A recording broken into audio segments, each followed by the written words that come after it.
Ever since the day Kamsi stopped the fight in the village square, people began to look at him differently. Some looked at him with respect. Some looked at him with fear. And some avoided him completely, as if standing too close to him could reveal something they did not want to know.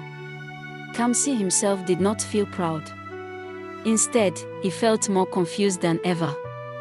Before, his visions only showed disasters that might happen. But now, he was beginning to see something else.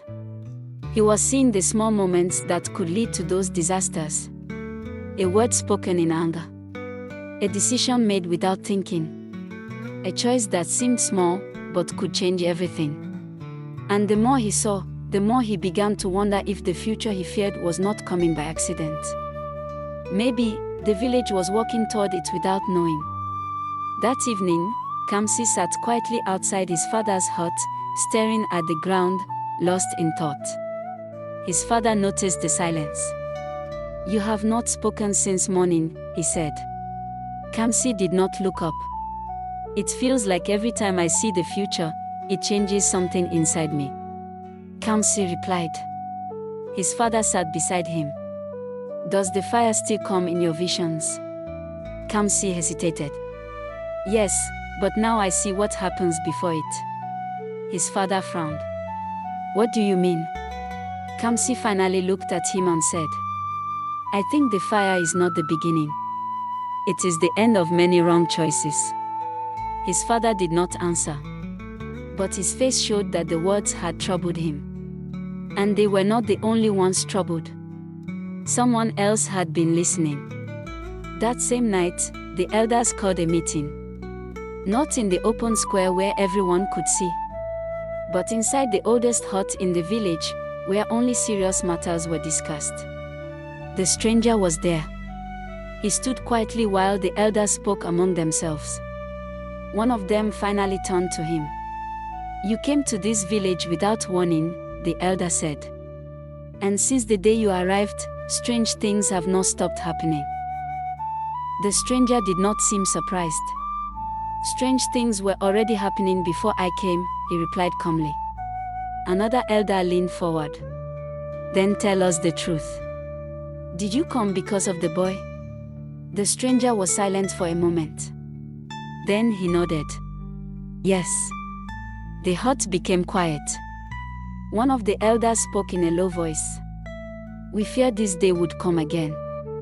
The stranger looked at him carefully. "So you remember?" The elder sighed. "There was a story, long ago, about a child who could see what had not yet happened." The stranger's eyes did not move. "And what happened to that child?" he asked. The elder looked at the floor before answering. The village did not listen to him. Until it was too late. Silence filled the hut. Another elder spoke, his voice heavy. "Why are you here now?" The stranger finally stepped closer to the firelight. "Because this time, the village must listen." Outside, the night was quiet. Too quiet. Kamsi lay down, but sleep did not come. The same feeling returned. The warning. Not a picture yet. Just the feeling that something was wrong. He sat up slowly. His heart was beating faster. He had felt this before every vision. But this time, it felt different. Stronger. As if the future itself was trying to speak. Suddenly, the vision came. Not the fire. Not the fight. Something else. He saw the village gathered together. Voices shouting. People blaming each other. Someone accusing someone else of lying. The elders trying to speak, but nobody listening. The stranger standing in the middle, watching. And then the picture changed.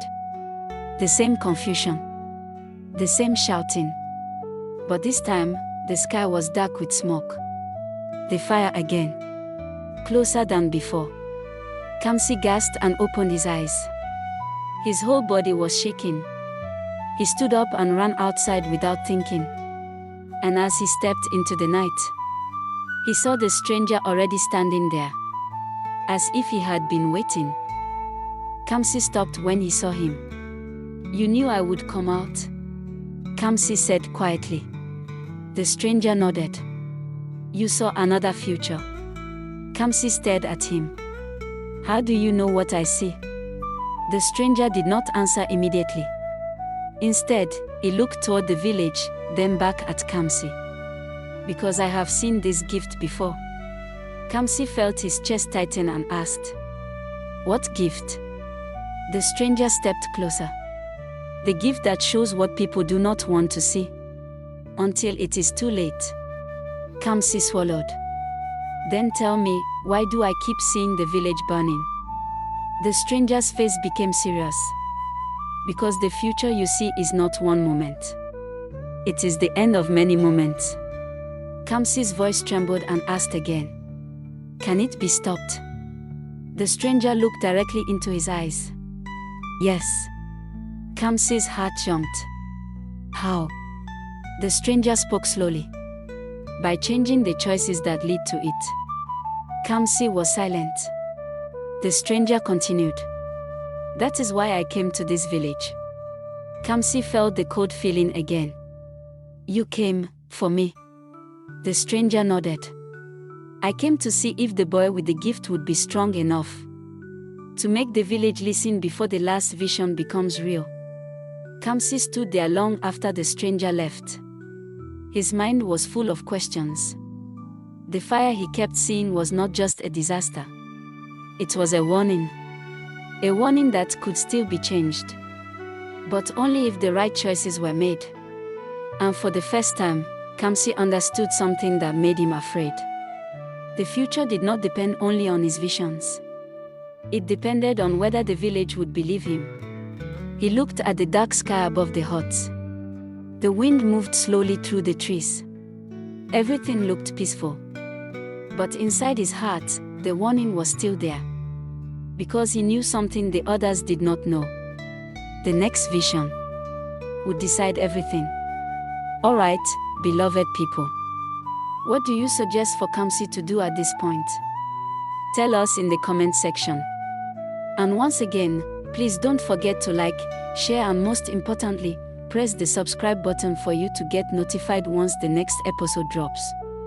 God bless you.